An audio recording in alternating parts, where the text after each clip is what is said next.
CC तक गाड़ियां को फेडरल एक्साइज ड्यूटी की छूट और सेल्स टैक्स में कमी की जा रही है।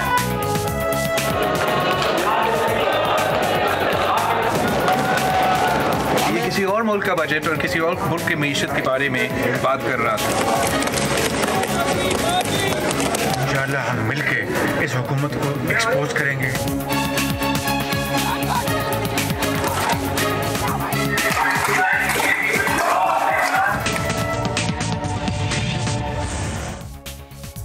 बिस्मिल्लाहिर्रहमानिर्रहीम, अस्सलाम वालेकुम। प्रोग्राम न्यूज़ बीट के साथ मैं हूं आपका मेज़बान सैयद फवाज़ ज़ैदी।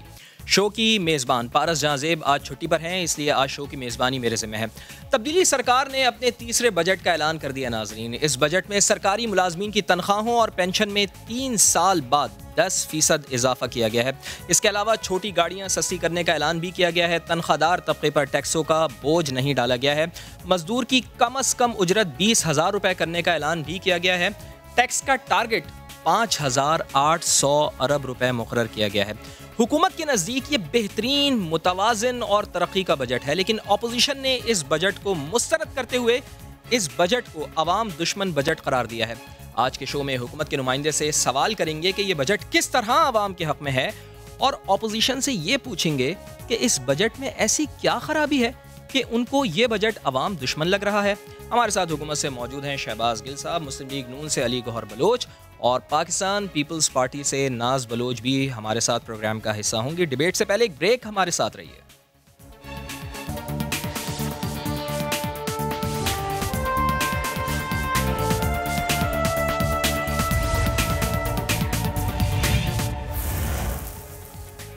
तो पाकिस्तान तहरीक इंसाफ का ये तीसरा बजट है जो आज उनकी हुकूमत ने पेश किया है। तो उनके नुमाइंदे शहबाज गिल साहब हमारे साथ मौजूद हैं, उन्हीं से गुफ्तगू का आगाज़ करते हैं। गिल साहब, बहुत शुक्रिया आपके वक्त के लिए।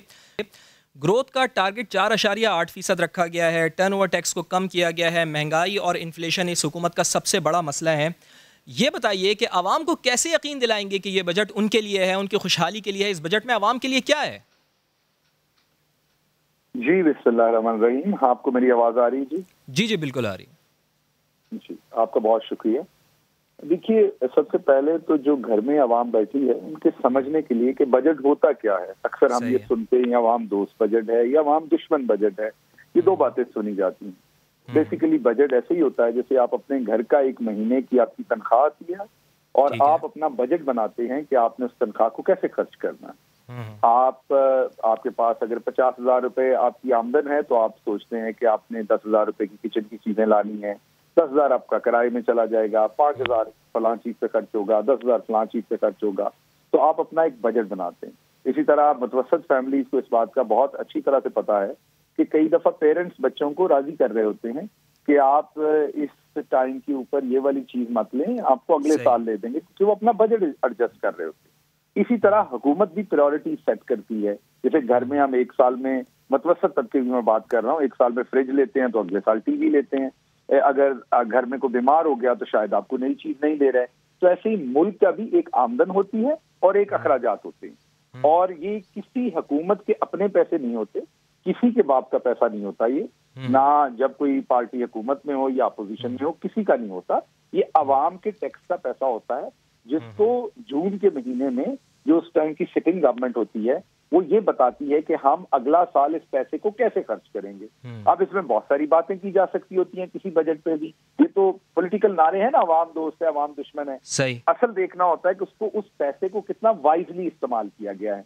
जैसे कई दफा माँ बाप जो है वो किताबों पे आपको कितने भी पैसे दे देते हैं, आप लेकिन कोई नए जूते खरीदना चाहें या दूसरी चीजें खरीदना चाहें तो वो आपको मना करते हैं।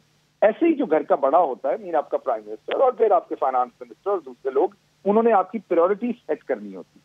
जब हम हुकूमत में आए थे तो हमारे जो अखराजात और हमारी जो कमाई थी उसके दरमियान 3.8% का फर्क था। ठीक है। जिसे हम अपना प्राइमरी बैलेंस कहते हैं। प्राइमरी बैलेंस होता है कि कर्जों के ऊपर जो सूद देना उसको साइड पे करके उसके अलावा जितने भी अखराजात हैं और जो कमाई है उसका आप मुआवजा करते हैं। जब हम पिछले साल हमने उसे घटा, क्योंकि नून लीग के जमाने में अगर आप ये देखें कि 100 रुपया अगर होता था आपके पास कमाई, तो आप 104 रुपए खर्च कर रहे थे। हमने उसको कम करके -1.1% किया। इस दफा वो -0.6% है। मीन अभी भी दोनों सालों में हमने अखराजात अपनी कमाई से नीचे रखे। ये तो पहला काम हमने किया था, क्योंकि हमें एक डिफॉल्ट के करीब पहुंचा हुआ मुल्क मिला था।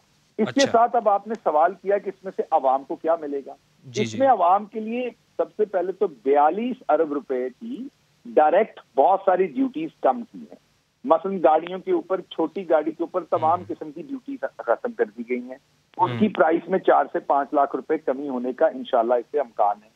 अच्छा, उसके साथ साथ अगर आप देखें तो काश्तकारों की बहुत सारी चीजों पे उन्हें रिलीफ भी मिलेगा। इसी तरह मैन्युफैक्चरर्स को भी टेक्सटाइल में बहुत सारी चीजें जिन पे 20% ड्यूटी थी वो 16 हो गई, जिन पे 11 थी वो 3 या 5% हो गई।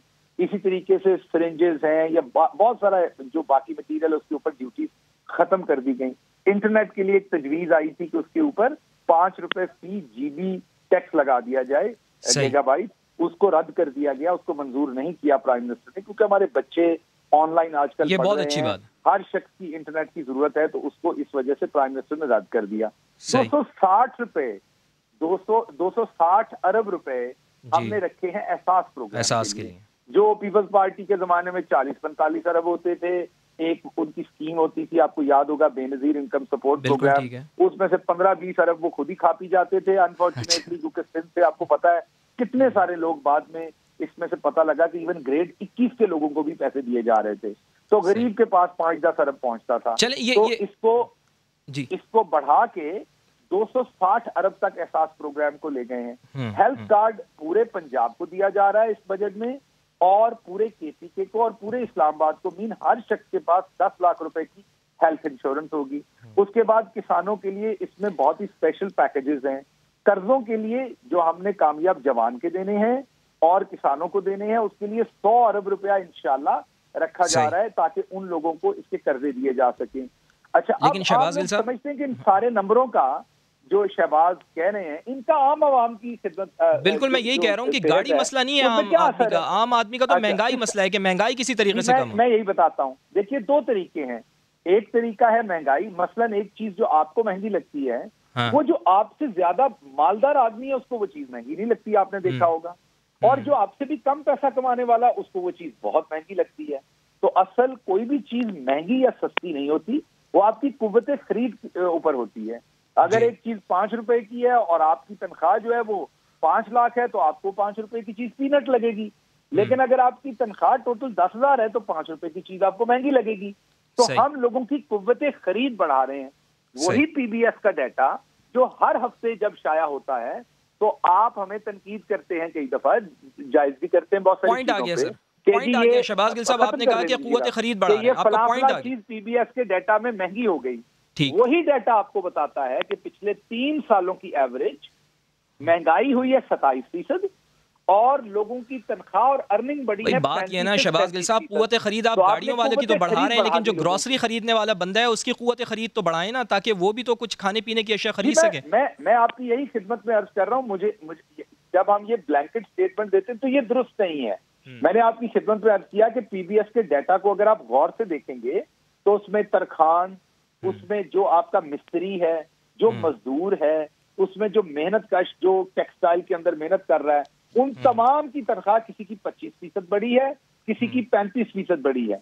जब आप उसी डाटा से हमें क्रिटिसाइज करते हैं और हम मानते हैं आपके सामने उस क्रिटिसिज्म को, तो बराए मेहरबानी उसी डाटा को जो पॉजिटिव चीज हो उसके लिए भी इस्तेमाल हमें करना पड़ेगा। आपने ये कहा कि वही खरीद हम लोगों की बढ़ा रहे हैं और ये बहुत जबरदस्त बजट है। आपका पॉइंट आ गया, मुझे ऑपोजिशन का भी पॉइंट लेने दें।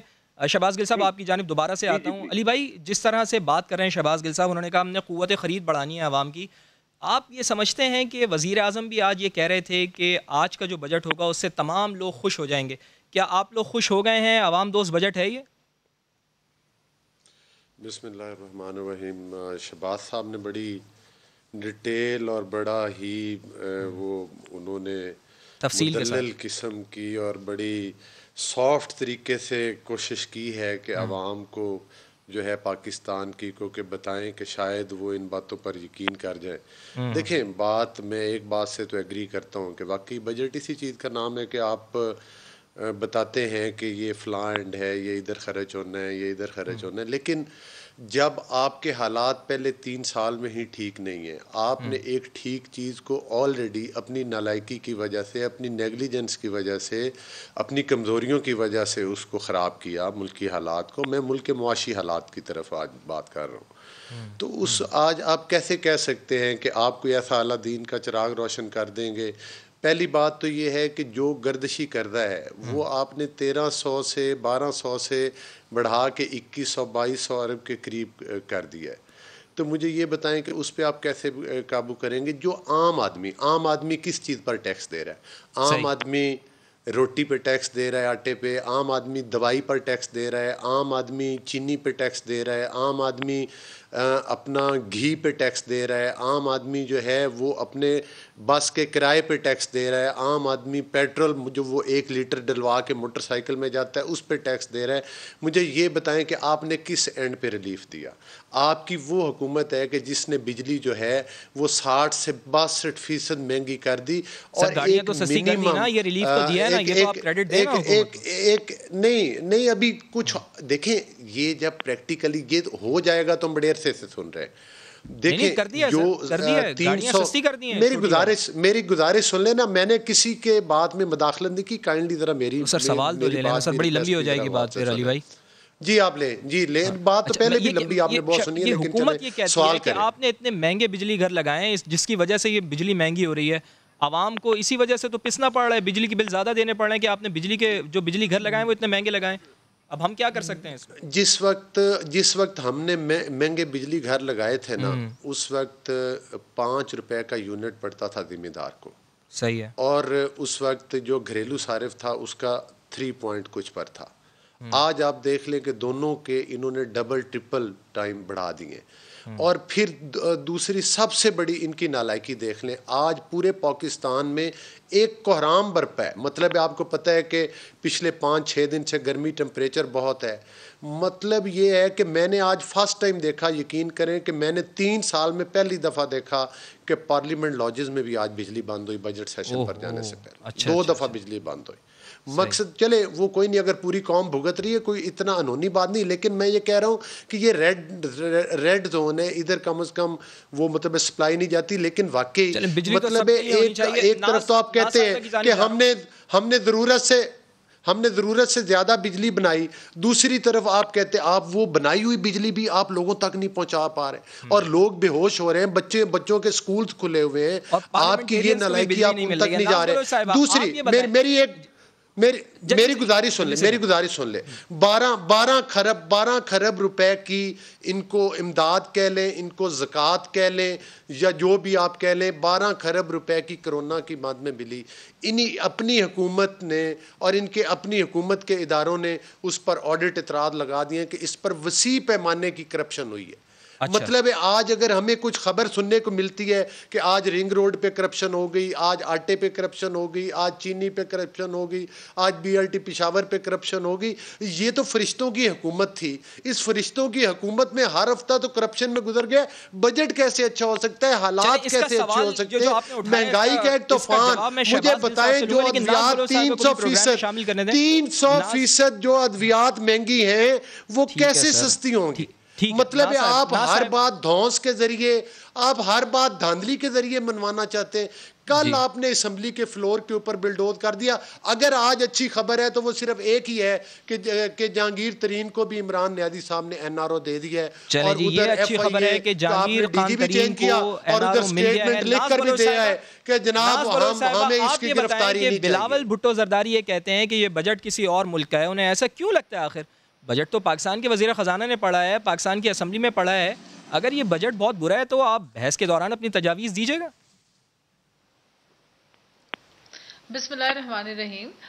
देखिए, बिल्कुल पाकिस्तान पीपल्स पार्टी बिजनेस में सबसे ज़्यादा कंट्रीब्यूशन भी करती है और हम अपना काम करेंगे। हमने आगे इसका पूरा प्रोसीजर होता है, इसमें कट मोशंस आते हैं और जो भी इसमें तनकीदी पहलू है और जहाँ जहाँ हमें लगता है कि हुकूमत ने नाइंसाफ़ी की है, ज़्यादती की है या बजट में जो आदाद शुमार में हेरफेरी की है, जो फिगर फजिंग की है, जिस तरह गुज़िश्ता हमने साल देखा था, हफीज़ शेख साहब ने floor of the house budget की तकरीर के दौरान बहुत सारे फिगर्स गलत बताए थे। है।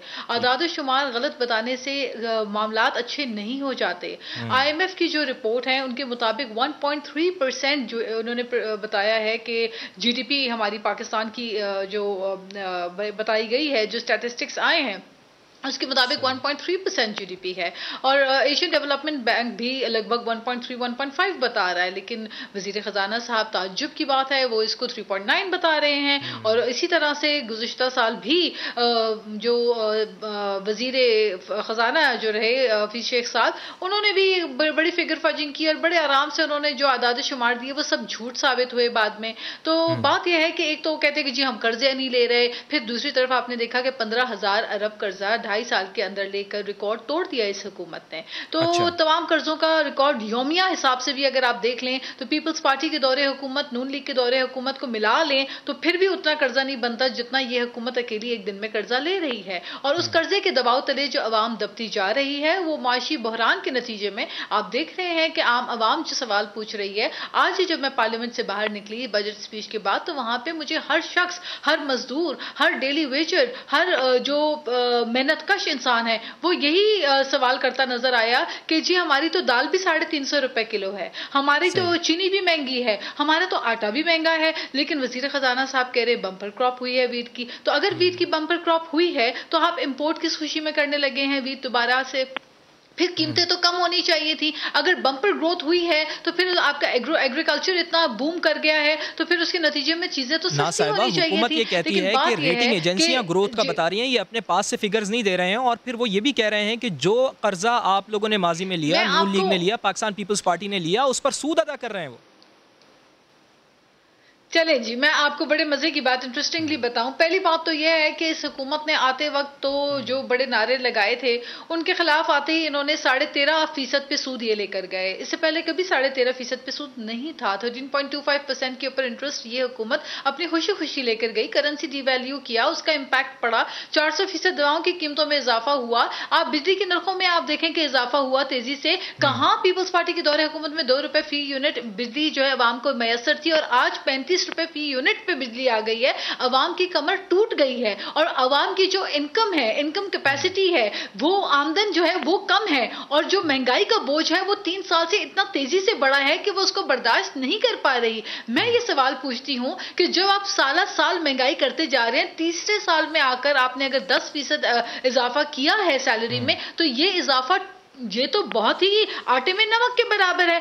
क्यों? पीपल्स पार्टी की दौरे हुकूमत भी थी 2008 में, मुश्किल वक्त में हमें हुकूमत मिली थी। हमने तो एक आमिर से हमें हुकूमत मिली थी और उसके बाद आपने देखा कि अर्थक्वेक भी आए 2008 में, बड़े बड़े सैलाब आए, मुश्किल हालात थे। उसके बावजूद तमाम तर एक वर्ल्ड रिसेशन में जा चुका हुआ था, दुनिया भर में रिसेशन आया हुआ था, फिर भी हमने हर साल 20% से 15% हर साल तनख्वाहों में इजाफा किया। इन्होंने तीसरे साल आके 10% किया। अगर मैं इसको कैलकुलेट करूं तो इसका मतलब हुआ कि 3 सालों के हिसाब से आप लगा दे तो 3% हुआ। तो बात यह है कि अवाम के ऊपर जब आप महंगाई का बहरान डालते हैं, फिर एक और इम्पॉर्टेंट बात अभी बड़ी अच्छी तरीके से एक्सप्लेन किया जा रहा था कि जी बजट होता क्या है।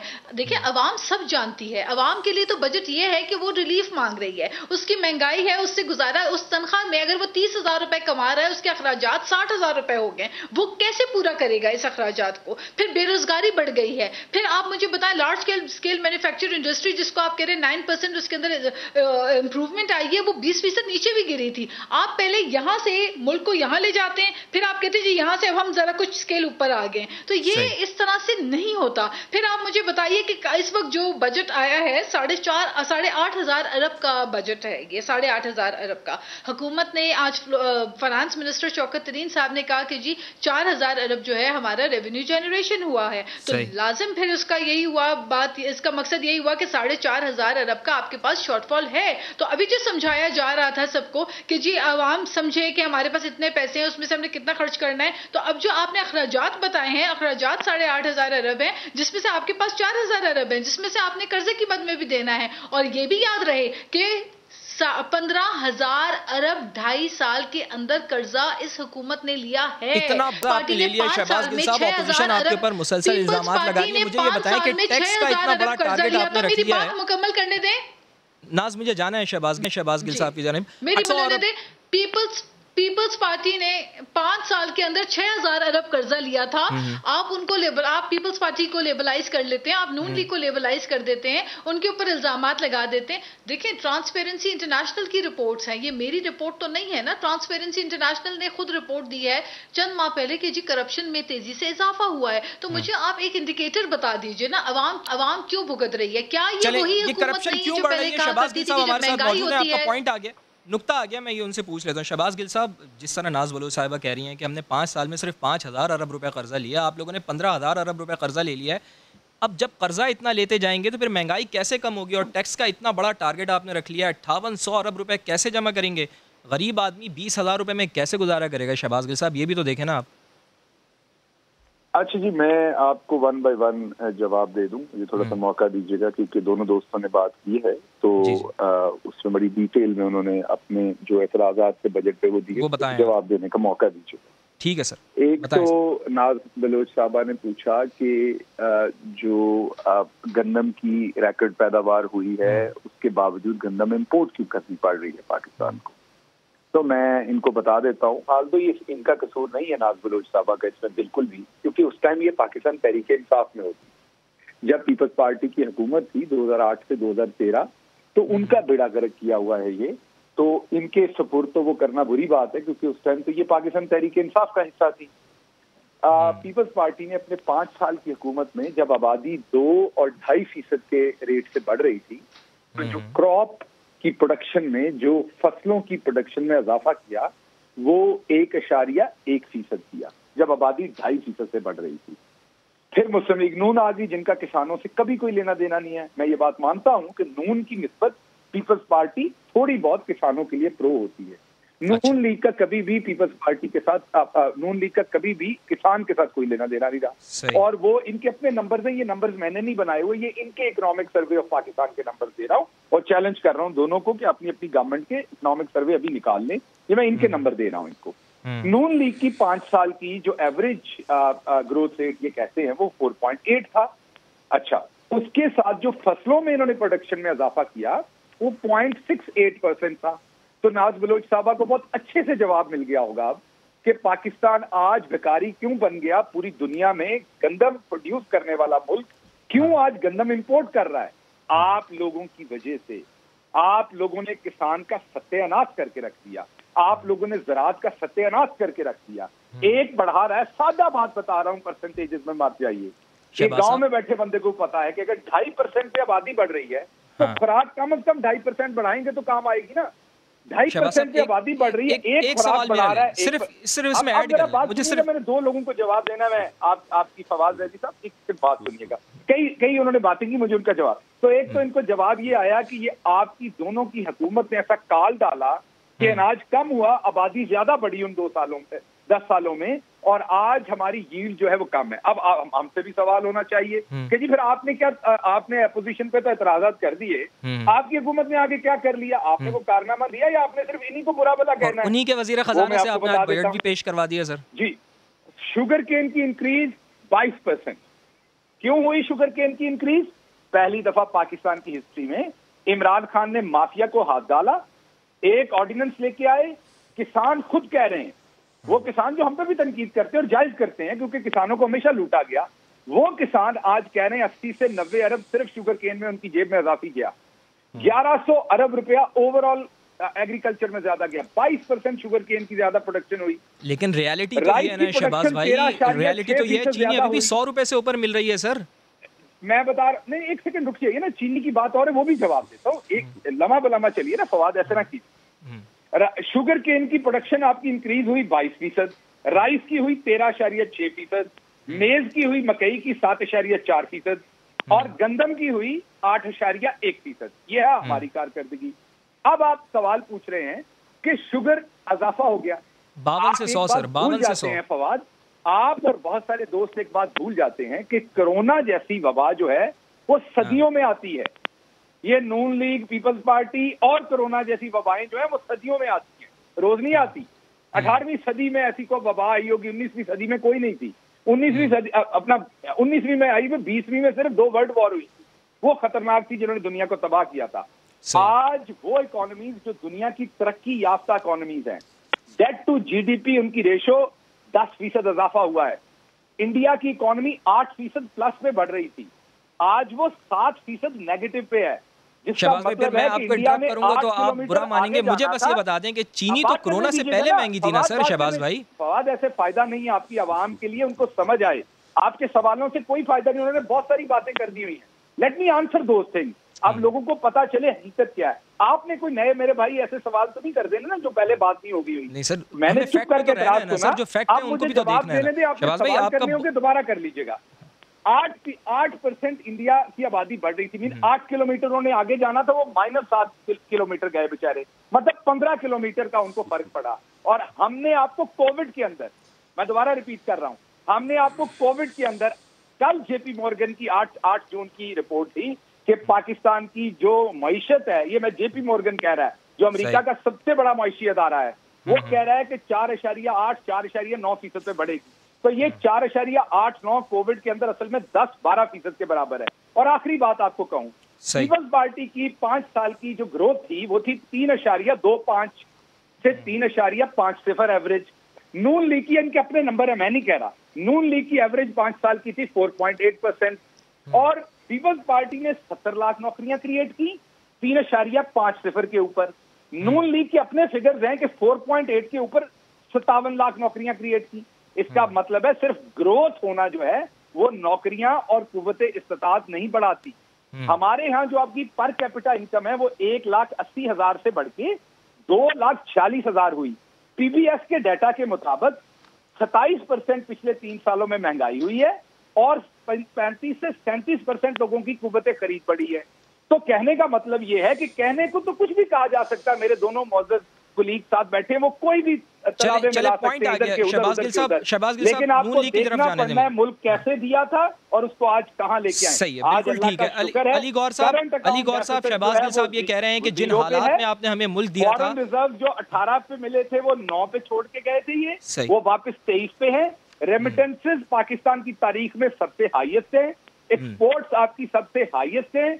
इन्होंने कॉटन का बेड़ा गर्क किया क्योंकि इन्होंने हाई कोर्ट के फैसलों को पामाल करके जो कॉटन बेल्ट था उसमें जाके शुगर मिलें इनके खानदानों ने लगाई। हमें 6 अब इसका सवाल का जवाब तो लेने दें शहबाज भाई, फिर टाइम मेरे पास फिर बहुत कम रह जाता है। अली गौर साहब, रेमिटेंस तो बढ़ गए हैं ना अली गौर साहब, जिस तरह शहबाज गिल साहब कह रहे हैं कि जब आप जिस पोजीशन में मईशत को छोड़ के गए थे उसके बाद हमने जॉब्स क्रिएट की, पेंडेमिक भी तो आ गया ना, इसको भी तो देखें ना आप। और रेमिटेंस बढ़ी है, इसमें कोई शक नहीं है, एक्सपोर्ट बढ़ गई है, इसका क्रेडिट तो आपको हुकूमत को देना चाहिए।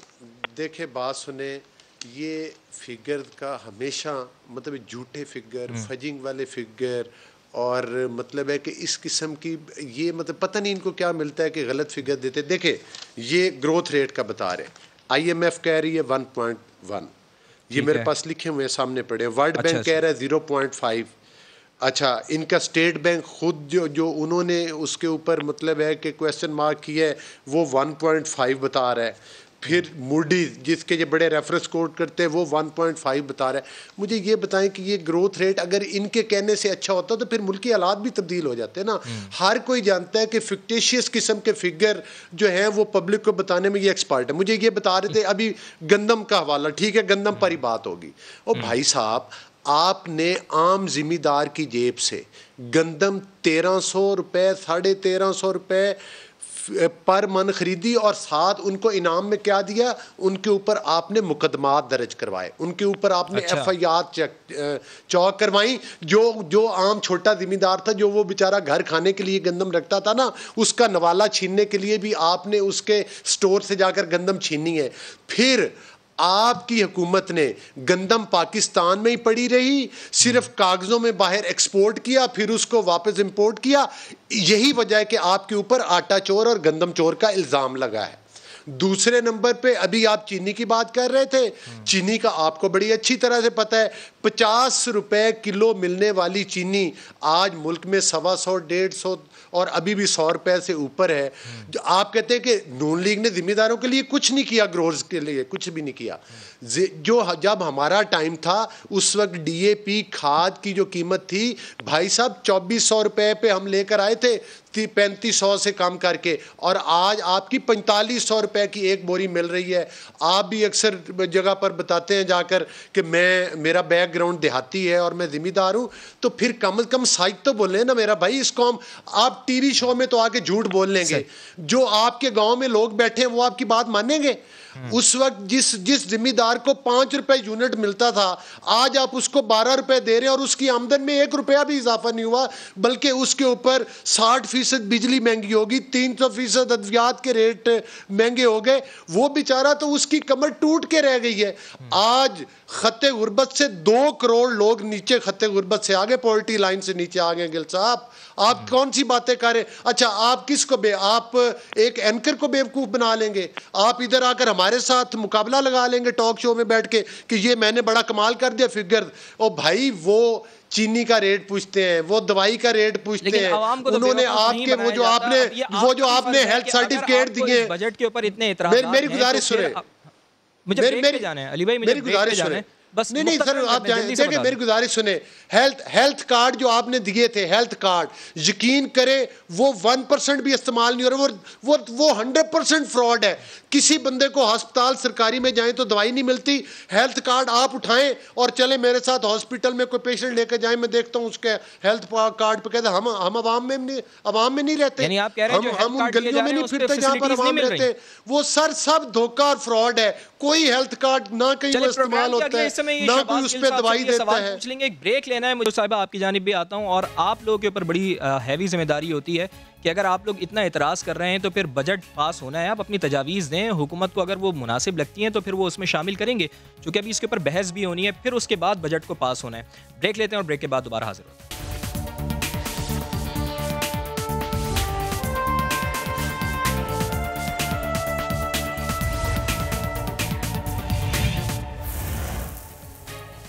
प्रोग्राम में एक बार फिर खुशामदीद। नाज़ बलोच साहिबा, बिलावल भुट्टो जरदारी कहते हैं कि बजट पास हो गया तो मैं गली गली एहतजाज करूंगा। इसका मतलब तो ये हुआ कि वो अभी से हार मान गए। देखिए, हम क्या हार मानेंगे। मैं समझती हूँ कि हुकूमत के सामने उनके जो फैसले हैं वो आपने देखा कि बाई इलेक्शंस में किस तरह से मुंह की खानी पड़ी। चारों सूबों में जहाँ पर भी गए, जहाँ पे पहले नंबर पे थे वहाँ पे छठे नंबर पे आ गए। और ये इवन नौशहरा KPK में जिस तरह बुरी तरह शिकस्त हुई, ये अवाम का वो जवाब था और वो गुस्सा था जिस अवाम को आपने उम्मीदें दिखाई थी कि जी हम आएंगे तो एक दिन होगा, ऐसा बनेगा पाकिस्तान, रोटी सस्ती होगी और महंगी होगी जान। लेकिन आप देख रहे हैं कि आज रोटी महंगी हो गई है और इंसान की जान सस्ती हो गई है। लोग जो है अपने बच्चों को 2 वक्त की रोटी के बजाय 1 वक्त की रोटी भी नहीं दे पा रहे। अभी बातें की गई, बड़े आदाद शुमार गिनवाए गए। देखिए, मैं तो पर्सनलाइज अटैक ना करती हूँ, ना ये मेरा तौर और तरीका है। मैं सियासी गुफ्तगू करना पसंद करती हूँ और उसी की कायल हूँ, और मैं उसी पे बात करना चाहूंगी कि देखिए बात यह है कि जो पाकिस्तान इकोनॉमिक सर्वे आया है उसके मुताबिक जो इंफॉर्मेशन है मैं वही शेयर कर रही हूँ। इस हुकूमत ने वादा किया था हम 1 करोड़ नौकरियां देंगे, 50 लाख घर बनाएंगे। हम तो इनसे यही सवाल करते हैं कि आपके बजट में तो वो रिफ्लेक्ट ही, आपके बजट पे तो रिफ्लेक्ट वो करता ही नहीं है। 3 सालों में इस हिसाब से अगर आपने 1 करोड़ नौकरियां देनी थी तो 3 सालों में आपके वो 60 लाख नौकरियां कहाँ हैं? आपके 50 लाख घरों में से आप चले 2 लाख घर ही बता दे कहाँ हैं? लेकिन नाज़ बलोच साहिबा, थोड़ी सी ज्यादती हो जाएगी। हमें ये तो कहना पड़ेगा ना कि कंस्ट्रक्शन इंडस्ट्री को तो थोड़ा सा बूम मिला है। मैं जवाब दूं, लेट मी स्पीक, मैं अपनी बात मुकम्मल कर दूं, बात यह है, फिर उसके बाद कहा गया कि जी किसान की बात और मजदूर की बात की गई। पाकिस्तान पीपल्स पार्टी को 2008 में जब हुकूमत मिली थी उस वक्त गंदम का शॉर्टफॉल था। एक एग्रो बेस्ड कंट्री की यह हालत थी कि हम गंदम की पैदावार हमारी ना होने के बराबर थी। विद इन 6 months, हमने कोई 2.5-3 साल नहीं लगाए, 6 महीने के अंदर पीपल्स पार्टी ने अपनी ऐसी जबरदस्त पॉलिसीज दी कि जिसकी वजह से विद इन 6 months हम गंदम एक्सपोर्ट करने वाले मुल्क में शुमार हो गए। फिर उसके बाद आप मुझे ये बताइए कि अब जी बात की गई कि जी यूरिया की, खाद की, किसान की बात हो रही है तो 2,500 रुपए यूरिया की जो खाद की जो बोरी दी जा रही थी पहले जब इनको हुकूमत मिली उससे पहले, तो वो बोरी 2,500 रुपए की जो किसान खरीद रहा था अब वो 5,000 नहीं 5,500 पे पहुंच चुकी है। फिर आप कहते हैं कि जी हमने बड़ा अच्छा अवाम के हक में फैसले कर दिए, हमने बहरान कम कर दिया। मुझे आप ये बताएं, चीनी की कीमत में 80 से 100% इजाफा हुआ, दवाओं की कीमत में 400% इजाफा हुआ, आटा महंगा हो गया, दालें महंगी हो गई। आप हर चीज की अर्शिया खुर्दनोश की कीमतें उठा के देख लें, 91 चीजों की कीमतों के अंदर 40 से 60% इजाफा हुआ है। और रेमिटेंस के ऊपर जो खुशी हुकूमत को हो रही है बहुत कि जी रेमिटेंस बहुत आ गई है हमारे पास, ऑल टाइम हाई है। Let us be very realistic, let us, ठीक है, आप मुझे बताइए एक्सपोर्ट जो पाकिस्तान पीपल्स पार्टी छोड़ के गई थी $25 बिलियन की, उसको तो आज तक कोई हुकूमत नहीं छू सकी। 3 साल होने को आ गए, इन्हें बताएं कि आपकी एक्सपोर्ट $25 बिलियन पे पहुंची है? The answer is no. तो आप जिनको बुरा कहते हैं कम से कम उनकी तरह बन के तो दिखाएं। नाज बलोच साहब, महंगाई तो आपके भी दौर में थी ना, ऐसा थोड़ी है कि आपके जमाने में कुछ भी नहीं था, दूध और शहद की नहरें बह रही थी। अच्छा, फिर मैं आपको बता रही हूँ पर capita income, let's talk about the facts. मैं आपको फैक्ट्स एंड फिगर्स बता रही हूँ, मैं अपने तरफ से नहीं बातें बता रही। Per capita income Pakistan Peoples Party की दौरे हुकूमत में 26% थी, PMLN की दौरे हुकूमत में ऑलमोस्ट 20% के करीब लगभग इतनी ही थी। अब पर कैपिटा इनकम आपको पता है कितनी है? -6 to -7%। मतलब हम अगर इधर पहुंचे हुए थे, आप इधर मुल्क को लेकर आ गए, लोगों की कुव्वत खरीद आपने खत्म करके रख दी है, महंगाई आपने बढ़ा दी है, मानने को आप तैयार नहीं है। और 3 साल के बाद 10% आपने बढ़ाई। आप यकीन कीजिए कि हम तो अवामी लोग हैं, लोगों में उठते बैठते हैं। अवाम रो रही है, अवाम परेशान है कि 3 साल के बाद उनकी आपने सिर्फ 10% सैलरीज बढ़ाई है। वो जो 2 साल जिस तकलीफ से उधार लेकर लोगों से मांग कर कर्जे ले लेकर अवाम, जैसे आप कर्जों के मलबे 15,000 कर्जा आपने ले लिया, आपके पास जवाब नहीं है ना। आपसे हम पूछते हैं कि आपने 2.5 साल में 15,000, कोविड क्या सिर्फ पाकिस्तान में आया? बांग्लादेश में 8% GDP हो गई, क्या वहां कोरोना नहीं था? क्या इंडिया में कोरोना नहीं था? और आप रेमिटेंस की बात कर रहे हैं, let me finish please. Remittance की जो आप बात कर रहे हैं, चले हमारा किसी से कोई जाती इख्तिलाफ नहीं है।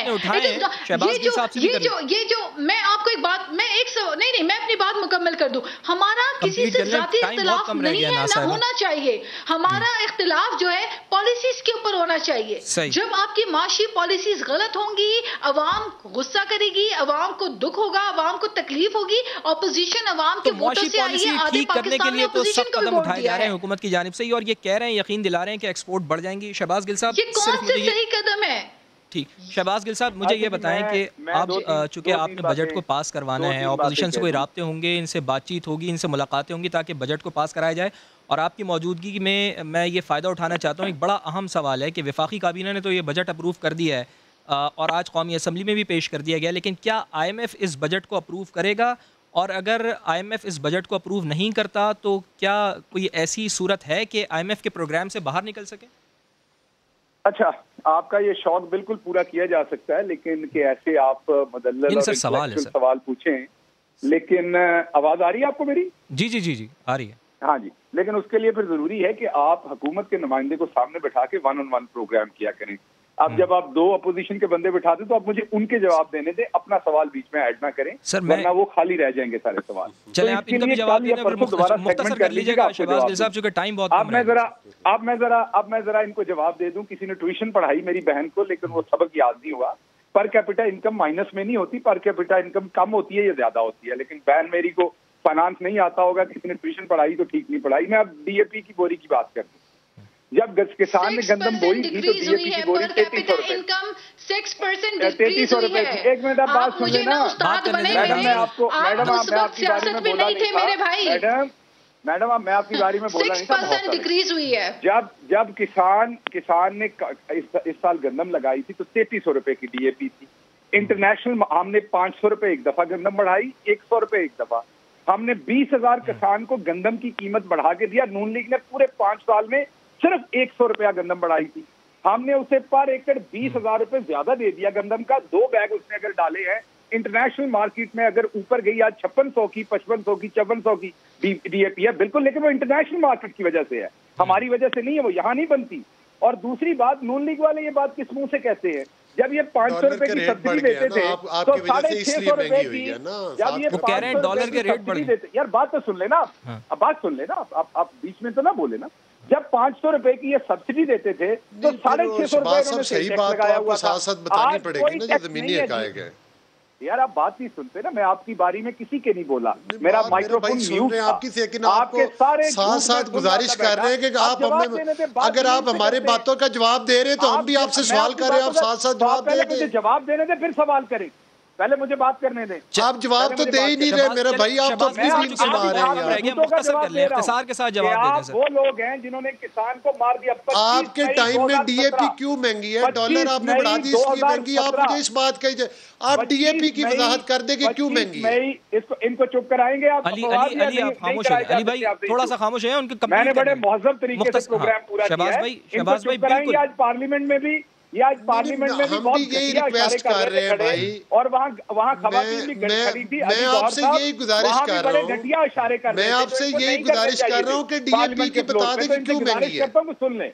सुन ले आप, वो जाहिर है हम पार्लियामेंट के फ्लोर पे हैं, अल्लाह ताला ने हमें इलेक्ट करके भेजा है, हम कोई सिलेक्टेड नहीं है या हम किसी को ये जो कोई होते हैं मशीन के और एडवाइजर के और स्काई लैब की तरह उतरे, हम वो नहीं, अल्हम्दुलिल्लाह इलेक्ट होकर उधर खड़े होना था, आवाम के लिए प्रोटेस्ट करना था। मोहम्मद आप मुझे बात करने देंगे? आप भी इलेक्शन कॉन्टेस्ट करके आ जाएं, असेंबली के फ्लोर पर आ जाएं, फिर आपको पता चल जाएगा मेरे इशारे ठीक थे या गलत थे। शहबाज भाई साहब कंप्लीट करें, अली भाई आप खामोश हो जाएं या नहीं? शहबाज भाई कंप्लीट करें। लेवल पे तो मैं नहीं जा सकता जो ये कर रहे हैं। करें आप कंप्लीट करें जल्दी। इस घटिया लेवल पे मैं नहीं जा सकता। मैं बड़ी रिस्पेक्ट के साथ आपसे बात कर रहे हैं, लेकिन आप बात का सही जवाब तो दें ना।